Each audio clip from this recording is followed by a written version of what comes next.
Is this thing on? Well, how's it going? We're back for season 2. Well, how's it going? Well, how's it going? I am... That was a terrible start. I apologise. How's it going?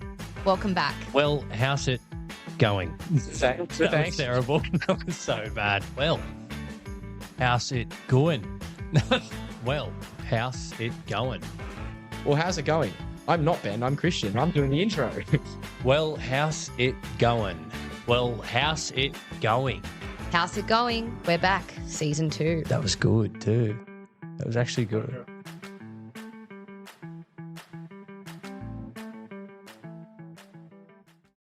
How's it going?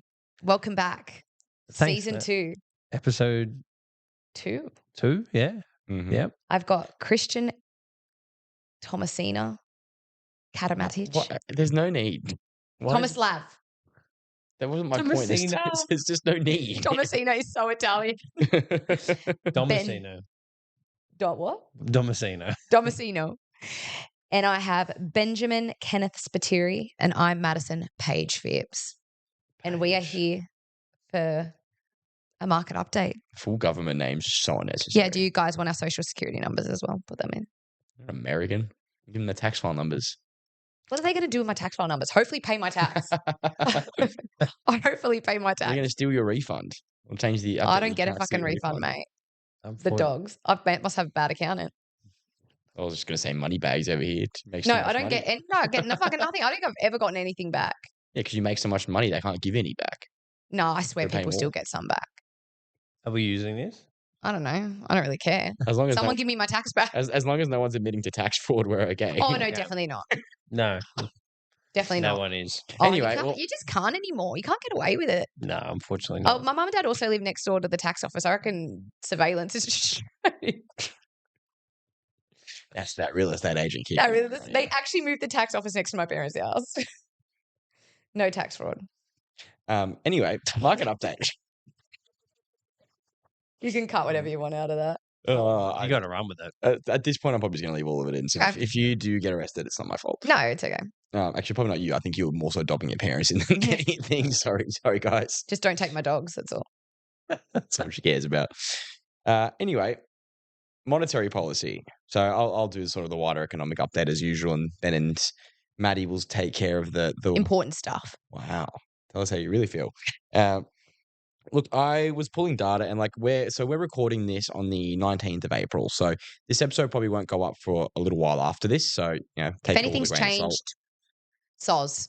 Yeah. And look, we're also at the time of recording, a lot of the information we have are from. So I've used, the RBA's latest statement on monetary policy was back in February. So even now it's dated, let alone in a few weeks when this episode actually goes live. So take it all with a grain of salt. But the main thing, the headline thing everybody's been talking about for the last month is inflation making a very unexpected comeback. Not the sort of, comeback you want to see this Yeah. season. People are out spending money. Yeah. So in the 12 months leading up to December 2025, so the Christmas sort of quarter, headline inflation rose at 3.6% and underlying inflation rose at 3.4%. Stun. Gentle reminder that it's supposed to be between 2 and 3. Yeah. Which we did get back into that band after our war on inflation was won and we all... Bloody trim meat.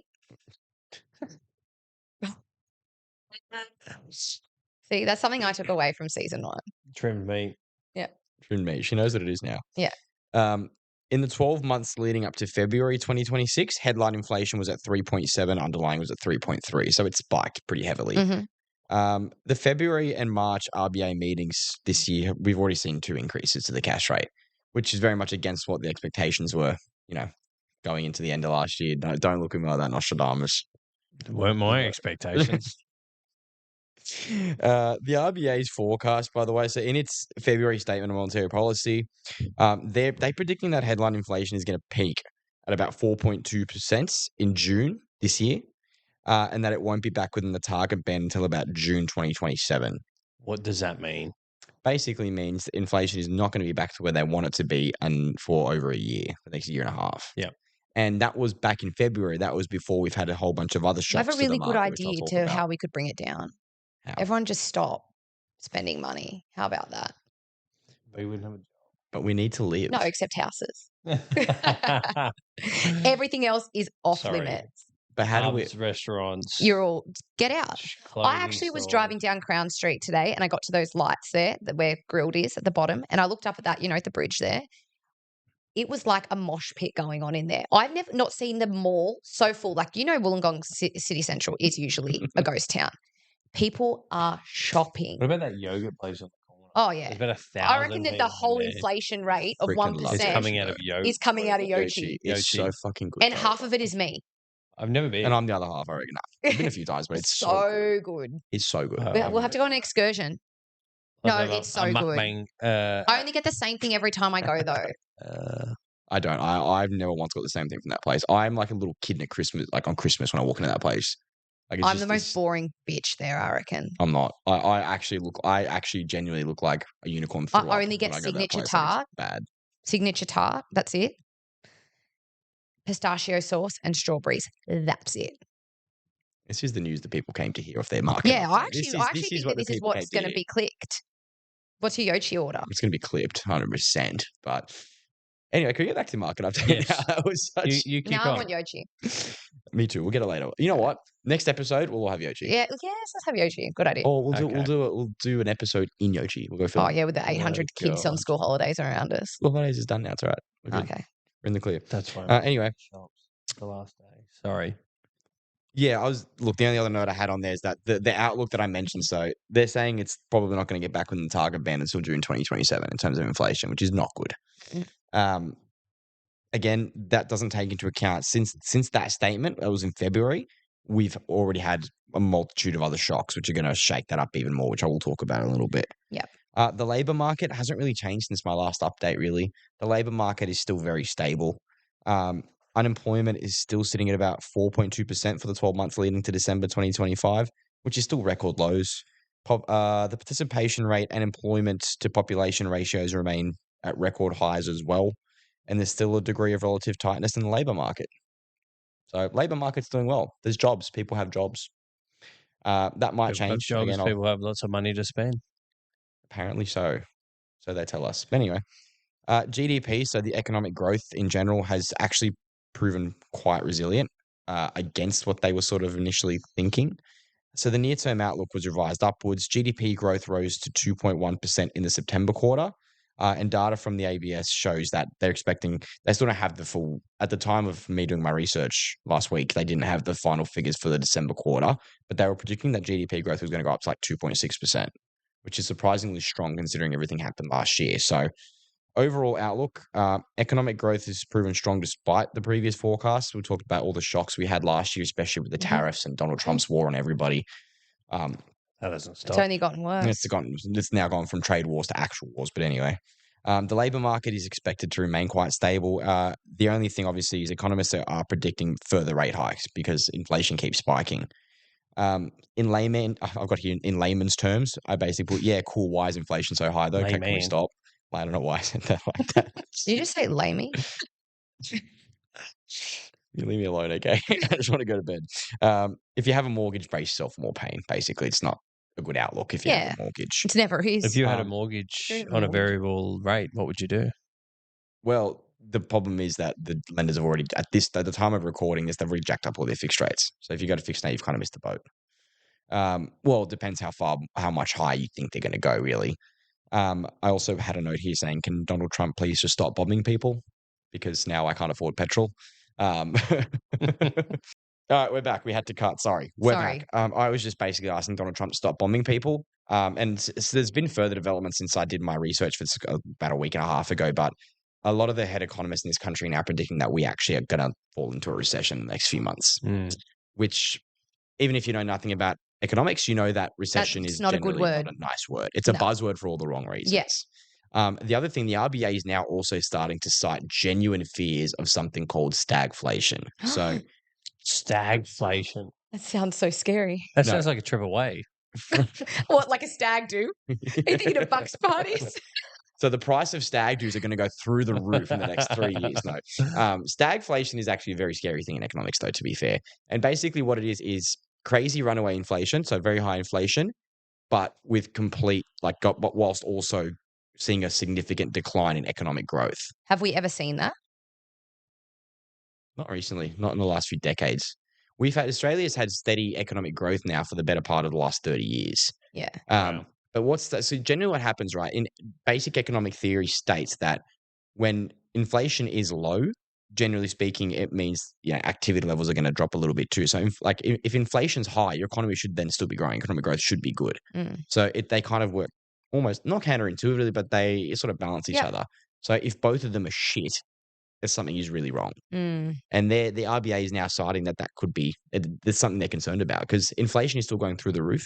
And obviously a big reason for that is a lot of the price shocks we've had thanks to Mr. DJ Trump. And again, the war going on in Iran it's completely rocked global markets. It's really bad. And that's obviously because the thing is when something like fuel, which is such an important good, when that obviously has spikes in prices, it leads to widespread issues across the whole economy because it's not a matter of you're paying more for petrol. You then start sort of changing the way you go about your daily activities, right? Yeah. Consumers are going to sort of significantly alter it. Everything becomes more expensive as a result. So, even you go to Woolies and you want to buy groceries, the groceries are going to be more expensive because the trucks, it costs more for them to get it to the grocery store for you. So they're going to increase their price to protect their margins. I can't see petrol ever going back to normal. I feel like they do this just like the housing market, right, through COVID. Maybe not the same thing hand in hand, but people start getting used to paying those prices for things and they just get away with it and they just think, oh, no one's going to question it. We'll just leave it at that. So I feel like it almost just sets a new precinct for what everything costs and that's just the way it ends up staying because we get used to it. Pretty much. And all that being said, realistically, the Australian economy the outlook's not good right now. No. It's that most economists are almost certain we're going to dip into a recession soon. Not to be a negative Nelly, but it is what it is, right? Yeah. And look, it's obviously there's always negative connotations to recessions, and the reason for that is because recessions usually see high unemployment and people struggling to pay their bills, obviously. So it's not great, but it is a natural part of the economic cycle, right? And it usually acts as a bit of a reset on the economy. So it's not always a bad thing. Yes. But if we fall into the territory of stagflation during that process, we're in trouble. I'm going to have nightmares about stagflation now. Yeah. Lender predictions. This one's always a fun exercise. So I don't know if they've amended these yet. I don't think they will until the next statement from the RBA anyway. But basically all of the major banks are predicting at least one more hike by June. So in the next 2 months, giving us a total of 3 hikes in the first half of this calendar year. So currently the cash rate is sitting at 4.1%. I basically just looked at the predictions of the chief economist for all the big 4 banks. So Adam Boyton, he's the head of Australian economics at ANZ. He predicts one more hike of 0.25% to bring the cash rate to 4.35 by the end of June. So another 0.25%. ANZ then predicts that this will just remain at that level right through to June 2027. So overall, not terrible as of an outlook. I think that'll change given the territory we're about to start heading into because, again, these are all sort of not taking into account the latest lot of shocks we've had. Belinda Allen, who is the head of Australian economics at CBA, so the biggest bank in the country, also predict another 0.25% by June 2026. They then also think there will be a 0.25% cut sometime in the new year. So they reckon by the time we get to June 2027, we'll be back to where we are now. I think what they should have done is just put it up 0.5 and say, see you all in October. I wish the economy worked like that, Madison. I wish they put it up just a bit more than what they should have and reassessed it in October. Not just, we'll keep crawling. They should have just done something effective, smash it, and just said. I feel like if it goes up that larger amount, though, and then it's, let's draw it back. The problem is over connotation that it's successful and they can go back out and spend money again. Like we're not naughty children. I think they need to do a little bit more education on what interest rates actually do and why they do go up and down. Because when I talk to people, they're like, just because they hate us. It's like the government. They don't understand as to why interest rates go up and down. And I think that they maybe should put some money into a campaign. Like the petrol They do. one. It's called an economics degree. Yeah, but I'm sorry. I pay good money for that knowledge, man. Come on. But also, I'm going to gatekeep not everyone is like, I think that they should understand and that maybe some people would realize, okay, maybe I should be a little bit mindful of what I'm spending my money for. They have no idea that interest rates is in correlation to actually doing them good. The bottom line that people don't understand is the RBA's sole job is to basically manage inflation, economic growth, and unemployment. I don't think people understand They don't give a shit about the cost of living. They don't give a shit about the housing crisis. No. None of it. That's not their job. No. It is literally the definition of not my responsibility. And so people, thereafter. I think there just needs to be a little bit more education around it. I was explaining to the guy who does my nails. He was just crying, like bitching, whinging about interest rates. And I just said, this is why it happens, blah, blah, blah, blah, blah. And he was like, wow, that makes so much sense. Well, the reality is if you don't have a centralized body like the RBA managing things like inflation, you can end up in situations where you get hyperinflation. And that's been seen quite a few times throughout history. A lot of economies have gone through hyperinflation where basically their currency just becomes so hyper overinflated that the cost of a basic good is like people basically end up. There was cases back in Germany in the 1920s during the Weimar Republic age where they had hyperinflation. It got to the point where money was so worthless. Like it was printed money back then too. Their currency was so worthless. It was actually cheaper to burn piles of money to keep warm than go buy firewood. It destroys your whole economy. That was so interesting. Yeah.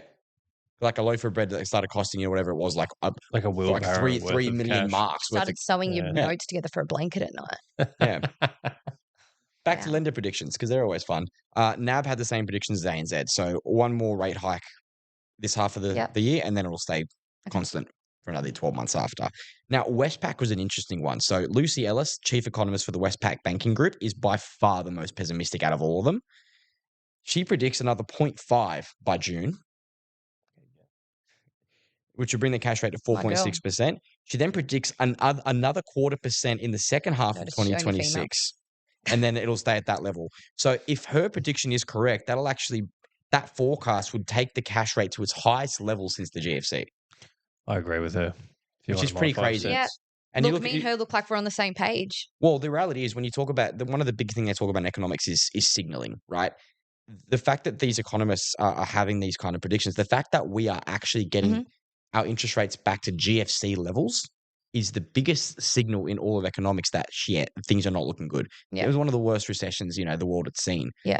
We stayed out of recession during the GFC, but it was a battle. And it was because of government intervention we stayed out of recession ourselves. But yeah, I did also have a little mini snippet on the global economic review. There isn't that much there. The biggest thing is just that the tariffs didn't actually hit the world economy as hard as they thought. But that being said, Donald Trump always has something to say about it. He's going to tank the whole global economy now by shutting a Strait of Hormuz. So, they reopened it a couple of days ago, and then I saw this morning they closed it again. Yes. So, has it? Oh. Last I saw, we should have a bell, and every time it opens or closes, we ring it. It's open. Anyway, I'm the negative Nelly for this episode, and I have nothing positive to say about the economy and what's happening moving forward. It's not looking. Do you know what, Christian? We all still have jobs. That's a positive. That's what I'm saying. For now, we've still got jobs. That's a jinx. Yeah, I'm pretty sure that's laminate. That ain't wood, unfortunately. Anyway, Ben. Bit of a property market update for as of April 2026. Look, first time I've had to cover one, actually. So I usually write the notes. Maddie does normally I just thought I'd give him some homework this time. Yeah, Maddie did the whole last episode. Yeah. She did really well. Look, and now I'm like, Eddie's notes because I usually print a set off for you as well. So selfish. It's my like I offered you a copy at the start.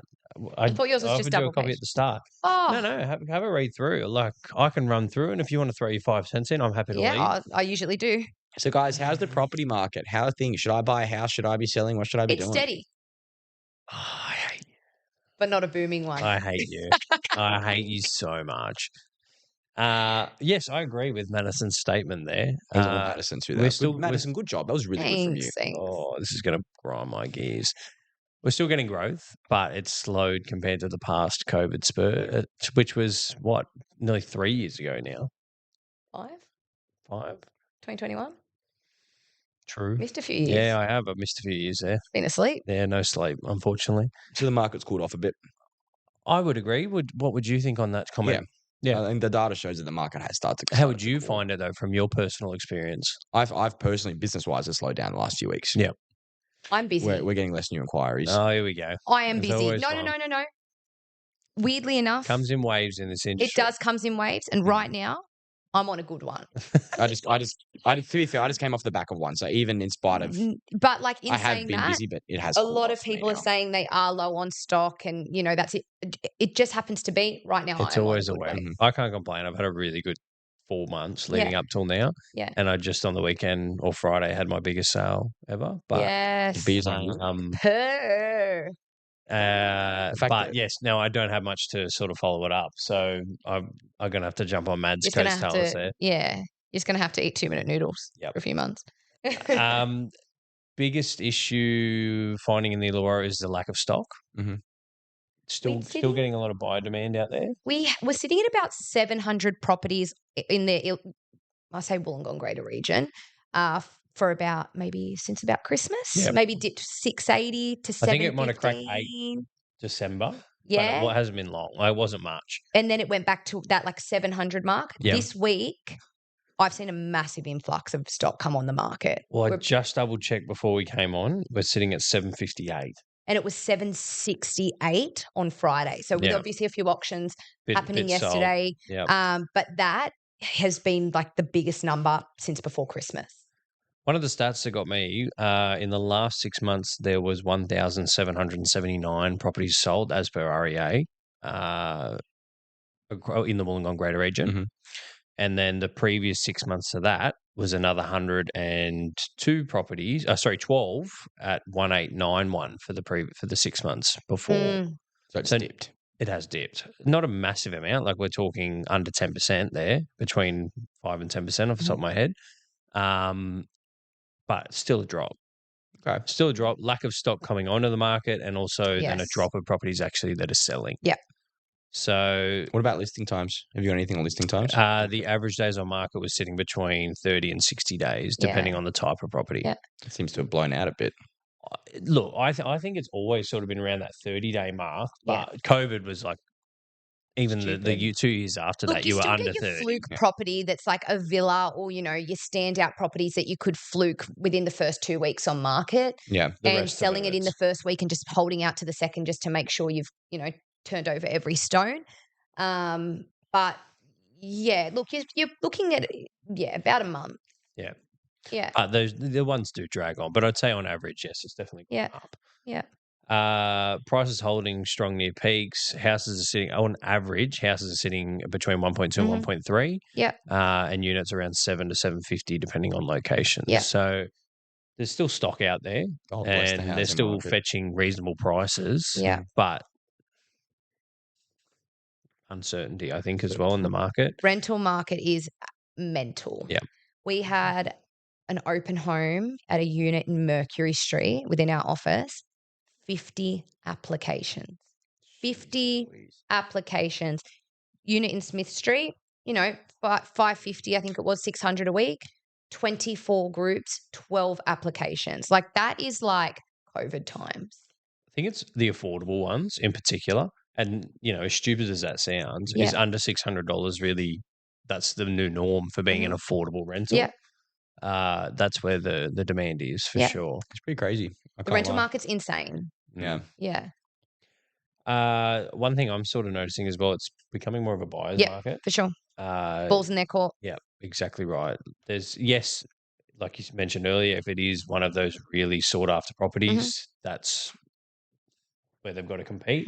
But where it's something that either needs a bit of work or something like that, it's definitely a buyer's market. They're in a position to negotiate with vendors on settlement periods, on price in particular, and like Matt said, balls in their court. Yeah. Well, look, you'd assume if the market is cooling off, then that ultimately means it's going to be harder to move stocks, right? Yep. So that means if you're a buyer, then you've got more power at the end of the day. And we're usually having, one or two good buyers, serious buyers on properties, rather than like 4 or 5 people that are kind of just chucking in an offer to see where it lands. Yeah. I'm finding the people that are offering are genuine. So I agree. Are we finding? Yeah. I think people, it's probably not a bad thing for the market. I've found that if people are serious these days, they're onto it. Mm-hmm. They're not just sort of dawdling and then they'll wait 3 weeks and reach out. If they're keen on a property, they're keen. So you don't have to be, back and forth with 10 people. It's, you've got your 1 or 2 serious ones straight away. Yeah. Still some Sydney buyers, still entering the market, still dealing with a lot of people that are looking at a coastal change, looking for an entry-level investment, in particular further down south, I think as well. Not that we cover too much of that market, but dealing with properties down there, it does seem to be a lot of Sydney buyers. Interest rates, Kristian already touched on those. We let our They men are do the that. biggest wild card. Yeah. What are they doing? What was your prediction, actually? I didn't ask that while you were talking. We're pretty confident they're going up. They have to. I don't see. Are you on the Westpac side of things or the Commonwealth Bank side? I think the RBA is going to be very careful about. I don't think they're going to just jack it up by crazy amounts like what Westpac think. Yeah, I think they need to err on the side of caution given how much instability and how much uncertainty there is at the moment. Yeah, and that's usually always the case in economics. There's always so much sort of. You're playing with powers that are pretty it's very hard to predict that kind of thing. And that's to your point of why they don't just jack it up by 0.5 and call it a day. They don't do that because if they overcorrect, it can be just as detrimental to the market as if they undercorrect. So that's why they're usually very cautious with it. And that was one of the notes that I made there, that buyers are extremely cautious. Yeah. I think finding... Oh, yeah. Well, the problem that we also have is if we do end up dipping into a recession, that's going to massively impact... we go into a recession, right? One of the first markers of recession is unemployment goes up, people can't afford to live, cost of living. Usually what happens is sales. Well, that might flood the market with more stock because people are going to want to sell their homes because they can't afford to keep them. I personally think that we're going to be flooded with a lot of investment properties in the next couple of months anyway, especially if they have the capital gains tax changes, which is definitely something we should discuss. It's a conversation. I think that needs its whole episode in itself. Yeah. Yeah, but just to talk about stock from that perspective, yes, you're going to have a lot of stock flood the market. And the negative gearing. And it's not going to for us, I guess. I was going to say positively affect pricing. It's going to slow down pricing. Yeah. If there's a lot more stock out there, there's less demand. Simple economics, you flood supply, it lowers price. Exactly right. A lot of infrastructure still on the gong, a lot of investment into transport, health, lifestyle projects. We've got new trains. Anyone a train nerd here? They're on the South Coastline, Yeah. They are? Yeah. Macaulay went on one. And he already put in a complaint. He put in a complaint. For what? He didn't like it. Oh, my God. They've got less seats, but I think that's just the point to make it a bit more luxurious and to come more often. But Macaulay, I should call him, ask what he didn't like. Oh, my gosh. I can't remember. He didn't tell me what the complaint was about. We got sidetracked, but we were laughing at him because we were like, his first time on the new train complaint. Yeah. Nick's still itching to get on one. He's still trying to hopefully get on one for Anzac Day next week. Yeah. I'm sure you will keep it real clean and nice. So you definitely should get you guys on there. Always do. And then affordability is becoming a real issue. When hasn't it been? You know what? At least we got the new trains right around the same time that they've basically doubled fuel prices. So it kind of evens. Yeah, $5 billion on trains, $5 billion on fuel. We're all really. We need some new buses now, and trains are electric too. So yeah, they're not going to charge anymore. They'll find some excuse. I feel like more expensive. I'm getting an email every couple of days. Oh, we're increasing our pricing, fuel levies. I'm like, yeah, bro. Can I increase my price? Yeah, because I have to drive to that bloody open. Frustrating. Sorry, that was a weird joke. What was it? Oh, my steak's too juicy. Uber's doing it as well. Yeah, Uber's upping their fuel surcharge. Yep. Bullies will come in next. Guys, just get your hockers on and start walking. What? Your hockers. I love my hockers. That's a hocker shit. A hocker shit. A hock tour. Am I stupid? What's a hocker? You know the brand of shoes? The shoes. They're like the best running shoes ever. Stick to your Sambas, Shags. Yeah. Shags. Whoa. I don't think we've ever dropped a James Yardy too much. I don't think we've ever dropped the Shags on this podcast. I've been saying it lately. I said it 3 times on the field yesterday. It's the best. Shagger. What's going on? When you guys came into my office the other day and I was like, he's like, have you got anything coming? And I said, yeah, I signed this up. And he was like, and you're like this. Oh God, Shags or something like that, and it was because you were with James. I swear, it always eventually makes a comeback. Like it goes through stages. We went through stages where our entire group just always said to each other, "It was Shag." It's a Daniel Farina special. Shagadonian. Yeah, it is a friend. Nick doesn't say Shags. Shagadonian. You know, it's a very Jake Morlando. Shags. He's always a Shags. Nothing wrong with being top shagger. Anyway, yeah, as a bit of a overall wrap on that, there is still stock out there. Mm-hmm. There is still demand out there. Yep. Both of them are thinning. I definitely wouldn't tell someone not to come on the market. No, I don't think so. I think in particular, if their product is below 1.2, for an example, now is the perfect time. Exactly. I think if you have an investment property and you're thinking about selling it, now is the perfect time to give us a call. Yeah, Because if you're going to do it in 3 months after they North. absolutely bend people over with the new capital gains Yeah. tax, And I don't think, you know what? I'm not going to add to that. It's its whole episode. God, you have a way with words. Me bending over, yeah. No, well, in all honesty, I think I've spoken to 8 people in a week over it. It's going to be massive. It's for a lot of what it does is people who are holding longer term investments aren't as worried about it. No. And it's more the speculative investors, the ones who want to buy, hold it for a year or two, and then flip it. Yeah, or rent vest. Yeah, no worries. It's not worth flipping if you're going to have to pay 20% extra tax. Like it's which again, that's the whole point of it. That is literally the desired effect from the government. They want that to happen. They want us to suffer. They want to affect the minority of the investment market, who are then going to sell their properties to people who are going to live in them, and we're going to then have more of a rental shortage. In my opinion, yes, anyway. we are. But that's its whole episode. Okay, Let's leave it. I'll leave it at that. Cut it. When you were saying that sentence, I could see your brain mechanics actually like. I was quite wound up about that whole thing. Yeah. No, I think it's going to be another absolutely fantastic initiative from the Australian government. They're everything. Let's do everything we can do except fix the actual problem, which is supply. Yeah. Anyway, Australian government. On that note, it's been a pleasure. Thank you very much for joining us on our launch of season 2. We really appreciate it. Yeah. Any feedback? We love Please direct it straight to Kristian's inbox, especially if it's abuse. And just nice compliments and good feedback to me. So much deja vu out of that. Yeah, I've done that before. You said that exact sentence. I think I have. I think I've used that line word for word. Anyway, on that note, over and out. Arigato. Oh, that's French. We're not doing that. Wait, we changed from ciao to arigato? No. I don't think. What's the I difference? don't think I can do that for a season. I don't think I can say orange. Okay, ciao. Thanks for having us. Goodbye.